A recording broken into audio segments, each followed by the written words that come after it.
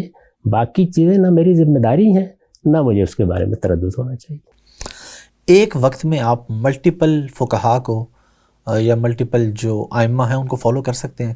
اب اس میں نے ایک دو لوگوں سے سوال کیا تو انہوں نے مجھے جواب یہ دیا، جی دیکھیں، ایک ہی وقت میں ایک امام کہہ رہے ہیں کہ خون نکلنے سے وضو ٹوٹ جاتا ہے، اور ایک امام کہہ رہے ہیں کہ وضو نہیں ٹوٹتا، اور اسی وقت میں ایک امام کہہ رہے ہیں کہ غیر محرم کو چھونے سے وضو ٹوٹ جاتا ہے، ایک کہتا ہے نہیں ٹوٹتا۔ اگر آپ کے ساتھ دونوں واقعات نمودار ہو جاتے ہیں، آپ کس کو فالو کریں گے؟ دیکھیے، بات یہ ہے کہ ایک ہے علماء کا کام یہ ہے کہ وہ کسی اصول پر رائے قائم کریں گے۔ یعنی علماء یہ نہیں کر سکتے کہ ایک چیز وہاں سے لے لی، ایک چیز وہاں سے لے لی۔ ان کو پہلے یہ متعین کرنا چاہیے کہ انہوں نے کیا اپروچ اختیار کرنی ہے، ان کی میتھڈالوجی کیا ہے، اس کو سامنے رکھ کر وہ رائے قائم کریں، اس کی بنیاد پر دیکھیں گے۔ یعنی اگر آپ نے حنفی اصول کو مثال کے طور پر قبول کر لیا ہے تو پھر ان اصولوں ہی کا اطلاق کر کے کسی چیز کے رد و قبول کا فیصلہ ہوگا۔ علماء کے لیے یہ ضروری ہے۔ اگر کوئی عالم کسی اصول کی پیروی نہیں کرتا تو میرے نزدیک وہ عالم ہی نہیں ہے۔ عامت الناس پر کوئی پابندی نہیں، ان کی یہ ذمہ داری بھی نہیں۔ ان کا کام تو یہ ہے کہ وہ جب دین کے معاملے میں کوئی رہنمائی چاہیں تو جس عالم پہ ان کا اعتماد ہے جائیں اس سے پوچھیں، اطمینان ہو گیا ہے اس پر عمل کریں، اگر کسی دوسرے عالم کی تنقید کے نتیجے میں رائے تبدیل کرنا پڑی ہے کر لیں۔ صحابہ کرام کا یہی طریقہ تھا۔ تو میرے نزدیک اس معاملے میں علماء کو پابندی کرنی چاہیے اور صحیح اصول پر قائم رہنا چاہیے۔ مثال کے طور پر ہمارے ہاں مدرسہ فرائی میں کچھ چیزیں اصول میں طے ہیں، ہم ان کو ہر حال میں ملحوظ رکھتے ہیں رائے قائم کرتے وقت۔ اس میں ممکن ہے امام مالک کی کسی رائے سے اتفاق ہو، ممکن ہے امام ابو حنیفہ کی کسی رائے سے اتفاق ہو، لیکن وہ اصول پر قبول کی جائے گی۔ عام آدمی پر یہ ذمہ داری نہ ڈالی جا سکتی ہے، نہ یہ پابندی اس پر لگائی جا سکتی ہے۔ وہ تو اپنے لیے عقل عام کی بنیاد پر فیصلے کرتا ہے یا اعتماد کی بنیاد پر۔ یہ بالکل ٹھیک ہے، اس پر کوئی تنقید نہیں کرنی چاہیے۔ جب آپ پاکستان سے ملائیشیا موو ہوئے تو کوئی ایسے علماء ہیں بڑے نام جنہوں نے آپ کو سپورٹ کیا ہو یا کہا ہو کہ ہمیں یہ لگا کہ واقعی آپ کو خطرہ تھا، آپ کو باہر جانا چاہیے تھا، یہ جو آپ کے ساتھ کھڑے ہوئے ہوں یا جو موجودہ علماء ہیں ان میں سے کوئی آپ سے بہت زیادہ رابطے میں ہوں اور آپ کی جو فکری جو آپ کام کر رہے ہیں اس کو سپورٹ کرتے ہوں اور آپ کے ساتھ ہوں، یا آپ کو ان کے ساتھ اچھی گپ شپ ہو؟ دیکھیے جتنے علماء بھی لاہور میں چونکہ رہتا رہا ہوں، مجھ سے ملتے رہے ہیں، ان میں بریلوی، دیوبندی سب علماء رہے ہیں، ان کے ساتھ محبت کا تعلق رہا ہے، باہمی احترام کا تعلق رہا ہے، وہ مشورے بھی دیتے رہے ہیں، آراء بھی پیش کرتے رہے ہیں، ان کے ساتھ دوستانہ تعلقات بھی بعض کے ساتھ رہے ہیں، بزرگانہ بھی رہے ہیں۔ تو اس وجہ سے سب کے ساتھ محبت کا تعلق رہا ہے، لیکن یہ کہ اس طرح کے فیصلے تو آدمی اپنے طور پر ہی کرتا ہے۔ اس میں میں نے اپنے دوست احباب سے، اپنے خاندان کے لوگوں سے تو مشورہ ضرور کیا، لیکن باقی لوگوں سے میں نے مشورے کی کوئی ضرورت محسوس نہیں کی۔ تھوڑا سا ذاتی زندگی کے حوالے سے ایک دو سوال کر لوں، پھر کچھ علمی گپ شپ پہ آئیں گے۔ شادی آپ نے کب کی تھی؟ 1977 میں، اگر میں غلطی نہیں کر رہا۔ اور لو میرج تھی کہ ارینج تھی؟ نہیں، میری والدہ اور میری بہن نے پسند کیا، ہمارے عزیزوں میں سے تھے۔ ٹھیک ہے۔ جیسے ہمارے خاندانوں میں شادی ہوتی ہے اسی طرح ہوئی۔ اور بچے کتنے ہیں آپ کے؟ 4۔ ماشاءاللہ۔ بچوں کے ساتھ آپ کا گھر پہ رویہ کیسا ہے؟ سختی والا ہے یا دوستانہ ہے؟ یہ تو آپ کو بچوں سے پوچھنا چاہیے۔ بات تو صحیح ہے، لیکن کچھ تو آپ، یعنی چلے میں سوال کو اس طریقے سے کہہ لیتا ہوں، ماں باپ کا اولاد سے تعلق کیسا ہونا چاہیے؟ میرے خیال میں محبت کا، شفقت کا تعلق ہونا چاہیے، ان کی بات سنیں، اور جیسے جیسے ان کی عمر بڑھتی ہے ان کے رویوں میں تبدیلیاں آتی ہیں، سوچنے کے انداز میں تغیرات آتے ہیں۔ بچے جب بہت چھوٹے ہوتے ہیں تو ظاہر ہے اس وقت تمام فیصلے آپ کو کرنے ہوتے ہیں، پھر وہ آپ کے فیصلوں کو سمجھنا شروع کر دیتے ہیں۔ جب وہ سمجھنا شروع کر دیں تو پھر سمجھنے سمجھانے کا طریقہ اختیار کرنا چاہیے۔ ایک وقت ایسا آتا ہے جب وہ فیصلوں کو ماننے سے انکار کر دیتے ہیں، ان کی رائے کا احترام کرنا چاہیے۔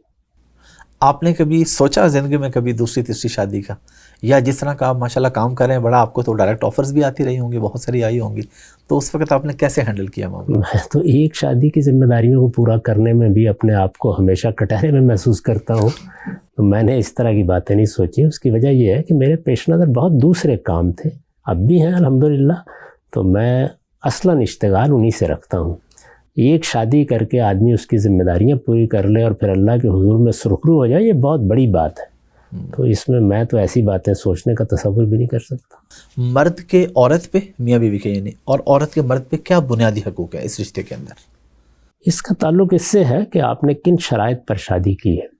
ہماری تہذیب میں یا ہمارے عرف میں چند چیزیں طے ہیں، ان میں ایک چیز یہ ہے کہ مرد اخراجات کی ذمہ داری اٹھاتا ہے، اور یہ ذمہ داری اسی کو اٹھانی چاہیے۔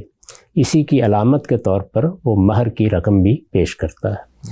وہ چونکہ تمام اخراجات کی ذمہ داری اٹھاتا ہے اور ہر طرح کی ذمہ داری سے عورت کو سبکدوش کر دیتا ہے اس طرح کے معاملات میں، کیونکہ زندگی گزارنے میں سب سے بڑی ذمہ داری معاشی ذمہ داری ہے، تو اس وجہ سے گھر کا سربراہ بھی وہی ہوتا ہے۔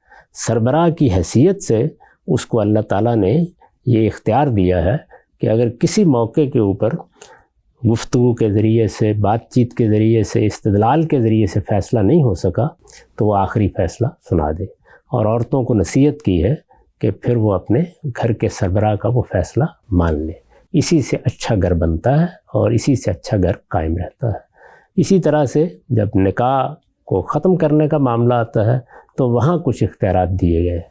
اس میں یہ بتایا گیا ہے کہ مرد طلاق دے گا، عورت طلاق کا مطالبہ کرے گی، تو یہ فرق ملحوظ رکھا گیا ہے۔ اس کی وجہ وہی ہے جو میں نے آپ کو بتا دی ہے کہ مرد پر اخراجات کی ذمہ داری ڈالی گئی ہے۔ اگر کوئی شادی کا یا نکاح کا معاہدہ اس سے مختلف شرائط پر ہو جاتا ہے تو ان شرائط کے لحاظ سے معاملہ ہو جائے گا۔ عدالتی خلا کے بارے میں آپ کی کیا رائے ہے؟ ایک عورت جا کے عدالت سے خلا لے لیتی ہے ڈائریکٹلی، اور خاص طور پہ ان کیسز میں کہ جب شوہر کو پتہ بھی نہیں ہے، غلط ایڈریس پہ 3 دفعہ وہ لیٹر بھیجا اور وہ لے لیا، اس بارے میں شریعت کیا کہتی ہے؟ اس میں لوگ خلا کا لفظ غلط استعمال کرتے ہیں. دیکھیے خلا یہ ہے کہ عورت نے طلاق کی درخواست کی، وہ مرد سے کرے گی، اگر وہ دے دیتا ہے تو معاملہ ختم ہو گیا. اس نے درخواست کی، مرد نے اس کی بات نہیں مانی، اس کو حق حاصل ہے کہ وہ عدالت میں چلی جائے اور جا کر یہ بتائے کہ میں اب اس شخص کے ساتھ نہیں رہنا چاہتی. تو عدالت کو بھی اصل میں طلاق دلوانی چاہیے مرد کو بلا کے، اس کو خلا کہتے ہیں کہ وہ اس معاملے میں عدالت نے حکم دیا، بلایا، وہ شخص نہیں آیا، حالات کی تحقیق کرنے سے معلوم ہو گیا کہ وہ اس معاملے میں شیطنت اختیار کر رہا ہے، تو پھر تنسیخ نکاح کا حکم دیا جاتا ہے. تو لوگوں نے ان دونوں چیزوں کو خلط ملط کر دیا ہے. یعنی جو اصولی معاملہ ہے وہ یہی ہے کہ مرد طلاق دے گا اور عورت طلاق کا مطالبہ کرے گی. مرد قاعدے کے مطابق اس کے اس مطالبے کو مان لے گا، مان لینا چاہیے. ظاہر ہے اس میں صلح صفائی کی کوشش بھی ہوگی، معاملات بھی ہوں گے، گھر والے خاندان کے لوگ بھی شریک ہوں گے، لیکن جب یہ اندازہ ہو گیا کہ ہم اکٹھے نہیں رہ سکتے تو یہ بات مان لینی چاہیے. اس نے نہیں مانی تو عدالت میں جا کے منوا لی جائے گی. اس کو خلا کہا جاتا ہے. لکھنے پڑھنے کے علاوہ اور آپ کا کیا شوق ہے؟ کوئی ایکسرسائز یا کوئی سپورٹس آپ نے کبھی کی یا کوئی گیم وغیرہ کھیلتے ہیں؟ مجھے جو اس نوعیت کی چیزیں ڈاکٹروں نے تجویز کر رکھی ہیں تو میں کوشش کرتا ہوں کہ دوا بھی اسی طرح کھاؤں جیسے نماز پڑھتا ہوں باقاعدگی سے، اور وہ معاملات بھی اسی طرح باقاعدگی کے ساتھ کرتا رہوں. سیر کا مجھے ہمیشہ بہت شوق رہا، لیکن پھر بعض مجبوریوں کی وجہ سے اس طرح کے معاملات کو روکنا پڑا. آپ جانتے ہیں کہ وہ لاہور میں بھی کچھ ایسے معاملات ہو گئے اور اس طرح کے معاملات رہے. تو اس کے علاوہ میرے تو پڑھنا، لکھنا، سوچنا، غور کرنا، چیزوں کو دیکھنا سب سے بڑی دلچسپی کی چیز وہی ہے. شاعری ادب سے دلچسپی رہی ہے، وہ سن لیتا ہوں، پڑھ لیتا ہوں. کھانے پکانے کا آپ کو شوق ہے؟ کوئی ڈشز وغیرہ خود بنائی کبھی؟ اور کھانے میں کیا پسند ہے؟ نہیں بھائی، میں بالکل کھانے پکانے کا کوئی شوق نہیں رکھتا. بس یہ ہے کہ کھانے میں کچھ چیزیں ظاہر ہے ہر انسان کو زیادہ پسند ہوتی ہیں. چند چیزیں میں بہت تھوڑا سا کھاتا ہوں، وہ میں بتا دیتا ہوں کبھی، اس سے سوا کچھ نہیں. اب تھوڑا سا ایک دو بس سوالات میں کر لوں، اس کے بعد اینڈنگ کی طرف جاتے ہیں. خواجہ سراؤں کی شرعی حیثیت کیا ہے؟ ان کے بارے میں کیا قوانین ہیں؟ کیونکہ آج کل ہم دیکھتے ہیں اس بارے میں کافی بات ہوتی ہے. وہ کہتے ہیں جی ہم نہ مردوں میں آتے ہیں نہ عورتوں میں آتے ہیں، ہمیں الگ شادی کی اجازت ہونی چاہیے. اس بارے میں آپ کیا فرماتے ہیں؟ دیکھیے بات یہ ہے کہ کسی کو کوئی معذوری اگر لاحق ہے تو اس کے لحاظ سے معاملہ اس کے ساتھ کیا جائے اور انصاف کا معاملہ ہونا چاہیے. یہی شریعت کا قاعدہ ہے. ایسا نہیں ہے کہ خود شریعت میں، یعنی اللہ تعالیٰ نے قرآن مجید میں یا پیغمبر صلی اللہ علیہ وسلم نے کوئی خصوصی قوانین دیے ہیں، اس کو انسانی عقل اور علم پر چھوڑ دیا گیا ہے. ہم یہ دیکھیں گے اگر عورت کا رجحان ہے تو اس حیثیت سے معاملہ کریں گے، مرد کا رجحان ہے تو اس حیثیت سے معاملہ کریں گے. اگر معاملے میں کوئی اشتباہ ہے تو اس اشتباہ کے لحاظ سے جو مشتبہات کے بارے میں شریعت کی تعلیم ہے اس کو ملحوظ رکھیں گے. اور اگر کسی کے علاج معالجے کے نتیجے میں معاملہ یکسو ہو سکتا ہے تو اس کی نصیحت کریں گے. موسیقی کے حوالے سے اس میں آپ کی رائے بڑی اوپن ہے، لیکن پھر میں جاننا چاہ رہا ہوں کہ موسیقی کے حوالے سے ہماری شریعت کیا کہتی ہے؟ سن سکتے ہیں آپ؟ موسیقی، شاعری، دوسرے فنون لطیفہ بالکل جائز ہیں، ان میں کوئی چیز ممنوع نہیں ہے. یہ ان کا استعمال ہے جو اچھا اور برا ہوتا ہے وہ دیکھنا چاہیے. یعنی وہ کیا بول ہیں، کیا چیز آپ سن رہے ہیں، ماحول کیا ہے، اس میں البتہ اپنے دل کی پاکیزگی کا خیال رکھنا چاہیے. اور اس میں بھی کوئی خصوصی قانون نہیں بنا دیا گیا.